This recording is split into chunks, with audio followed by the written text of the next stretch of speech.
بسم اللہ الرحمن الرحیم۔ السلام علیکم ورحمۃ اللہ وبرکاتہ۔ میں محمد عطاء الحق قاسمی آج پھر سے آپ حضرات کے سامنے حاضر ہوا ہوں، اس امید سے کہ آپ تمامی حضرات بخیر و عافیت ہوں گے۔ دوستو، رمضان کا مقدس مہینہ سال میں ایک بار آتا ہے اور تراویح کی نماز بھی ہم سال میں ایک بار پڑھتے ہیں۔ اسی وجہ سے بہت سے ہمارے مسلم بھائی وہ ہیں جو تراویح کی نماز پڑھنے کا طریقہ جاننا چاہتے ہیں کہ ہم جماعت کے ساتھ کس طریقے سے تراویح کی نماز پڑھیں۔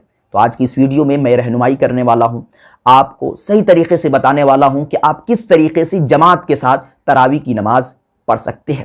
دیکھیے، آپ عشاء کی نماز سے فارغ ہو جائیں، فارغ ہونے کے بعد آپ امام صاحب کے ساتھ مل جائیں۔ امام صاحب اللہ اکبر کہیں گے تو آپ کو بھی ان کے ساتھ ساتھ اللہ اکبر کہنا ہے، لیکن اس سے پہلے آپ کو نیت کر لینی ہے۔ نیت دل کے ارادے کا نام ہے۔ آپ دل کے اندر یہ ارادہ کر لے کہ اللہ تعالیٰ میں تراویح کی نماز پڑھ رہا ہوں، بس کافی ہے۔ اور اگر اتنا بھی نہیں کر سکتے ہیں تو بس آپ دل کے اندر یہ سوچ لیں کہ امام صاحب جو نماز پڑھ رہے ہیں وہی میں بھی نماز پڑھ رہا ہوں، بس یہی کافی ہے۔ اور اگر آپ شروع کے مرحلے کے اندر ہی مکمل 20 رکعتوں کی نیت کر لیتے ہیں کہ میں 20 رکعت تراویح کی نیت سے تراویح کی نماز پڑھ رہا ہوں، تو بھی ایک ہی مرتبہ نیت کر لینا آپ کے لیے کافی ہے۔ ہر 2 رکعت پر الگ سے تراویح کی نیت کرنے کی ضرورت نہیں ہے، لیکن بہتر یہی ہے کہ ہر 2 رکعت پر آپ الگ سے تراویح کی نیت کر لیں۔ تو یہ نیت کا مسئلہ ہو گیا۔ اس کے بعد نیت کرنے کے بعد اللہ اکبر کہتے ہوئے امام صاحب کے ساتھ عام نماز کی طرح جس طریقے سے آپ عام نماز پڑھتے ہیں، آپ نیت باندھ لیں۔ نیت باندھنے کے بعد آپ ثنا پڑھیں گے، سبحانک اللہم و بحمدک و تبارک اسمک و تعالی جدک و لا الہ غیرک، جو نماز کے اندر آپ پڑھتے ہیں۔ اس کے بعد امام صاحب قرات شروع کر دیں گے، سورہ فاتحہ اور قرآن کریم کی تلاوت شروع کر دیں گے، تو آپ کو سنجیدگی کے ساتھ، خاموشی کے ساتھ آپ کو امام صاحب کی قرات کو سننا ہے۔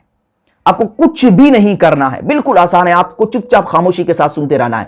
پھر امام صاحب اللہ اکبر کہیں گے، رکوع میں جائیں گے، آپ رکوع میں جائیے، رکوع میں جانے کے بعد رکوع کی جو تسبیحات ہیں ان کا اہتمام کیجیے۔ پھر امام صاحب جب سمیع اللہ لمن حمدہ کہیں گے تو آپ بھی ان کے ساتھ ساتھ ربنا لک الحمد کہتے ہوئے یا ربنا ولک الحمد کہتے ہوئے کھڑے ہو جائیں گے۔ اس کے بعد پھر امام صاحب اللہ اکبر کہیں گے تو آپ کو بھی آہستہ آواز میں اللہ اکبر کہتے ہوئے سجدے میں جانا ہے۔ سجدے میں جا کر سجدے کی جو تسبیح ہے سبحان ربی الاعلیٰ، اس کو آپ پڑھیں۔ پھر امام صاحب اٹھیں گے، پھر سجدے میں جائیں گے، پھر اس کے بعد دوسری رکعت کے لیے کھڑے ہوں گے تو دوسری رکعت کو بھی آپ پہلی رکعت کی طرح مکمل کر لیں گے۔ بالکل آسان طریقہ ہے۔ امام کے ساتھ نماز پڑھنا تو بہت ہی آسان ہے، بس ان کو فالو کرنا ہے۔ لیکن فرق ہے نیت کا کہ آپ امام کی اقتداء کی نیت کریں کہ میں امام کے پیچھے فلاں نماز پڑھ رہا ہوں، آپ کی نماز صحیح اور درست مانی جائے گی۔ اس کے بعد جب امام صاحب 2 رکعت مکمل کریں گے، 2 کے بعد 2 مکمل کریں گے، جب 4 رکعت مکمل ہو جائے گی تو یقیناً سب لوگ بیٹھتے ہیں۔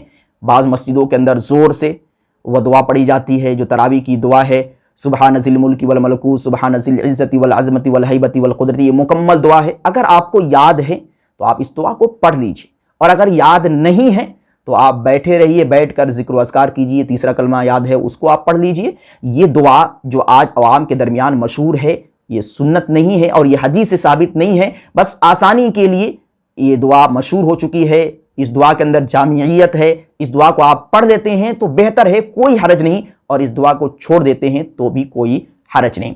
میں امید کرتا ہوں کہ آپ حضرات کو یہ طریقہ سمجھ میں آ چکا ہوگا کہ تراویح کی نماز جماعت کے ساتھ کس طریقے سے پڑھنا ہے۔ اگر اس کے بعد بھی آپ کے ذہن و دماغ کے اندر کوئی سوال کھٹک رہا ہے تو کمنٹ کیجئے، انشاءاللہ العزیز بر وقت آپ کے سوال کا جواب دیا جائے گا۔ دعا کرے اللہ رب العزت ہم سبوں کو دین کی صحیح سمجھ عطا فرمائے۔ السلام علیکم ورحمۃ اللہ۔ Thanks for watching. Don't forget like, comment, share and subscribe to Al Had Media.